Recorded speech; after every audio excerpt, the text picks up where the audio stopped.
রাদিয়াল্লাহু তাআলা আনহু যখন যুদ্ধ করতেছে, এই সময় একজন লোক এসে কাফের এসে হযরতে মুসআব রাদিয়াল্লাহু তাআলা আনহুর ডান কাঁধে একটা কোপ মেরে তার ডান হাতটা লাবায়ে ফেলেছে।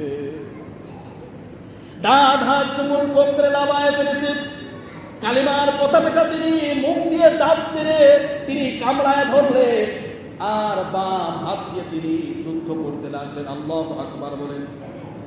কেমন মুসলমান, কালিমার পতাকা তিনি দাঁত দিয়ে ধরে রেখেছে আর বাম হাত দিয়ে তিনি যুদ্ধ চালায় যাইতেছেন। কেমন নবীরা আসে।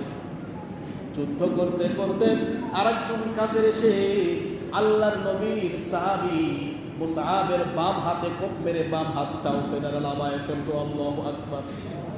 বাম হাত যখন কেটে পড়ে গেল, মুসলমানদের যে কালিমার পতাকা, সেই পতাকা তিনি মাটিতে পড়তে দেয় নাই। আল্লাহু আকবার বলেন। কালিমার পতাকা তিনি মাটিতে পড়তে না দিয়ে দাঁত দিয়ে কামড়েছিলেন। এমন সময় চতুর্দিক থেকে তীর এসে তার শরীরের ভিতর বিদ্ধ হতে লাগলো। এক সময় হযরতে মুসআব রাদিয়াল্লাহু তাআলা আনহু শহীদ হয়ে গেলেন। তার থেকে পতাকাটা অন্য একজন সাহাবী ধারণ করলেন। ভাইয়ের আমার, বন্ধুগণ আমার, আল্লাহর নবীর চতুর্দিক থেকে যখন ইট পাটকেল এবং তীর নিক্ষেপ হইতেছে, সাহাবা আজমাইন বললেন, ইয়া রাসূলুল্লাহ, আমাদের জীবনের মায়া ত্যাগ করে আমরা দাঁড়িয়ে আছি, যতক্ষণ পর্যন্ত আমাদের শরীরে প্রাণ আছে ততক্ষণ পর্যন্ত আপনার শরীরে আমরা কোনো তীর লাগতে দেব না। আল্লাহু আকবার বলেন।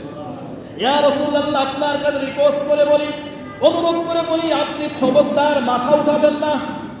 কারণ জানি না, মাথা যদি উঁচু করে দেখতে যান, না জানি আপনার শরীরের ভিতরে তীর লেগে যেতে পারে। যত তীর লাগুক, আমাদের গায়ে লাগুক, তাতে কোনো সমস্যা না।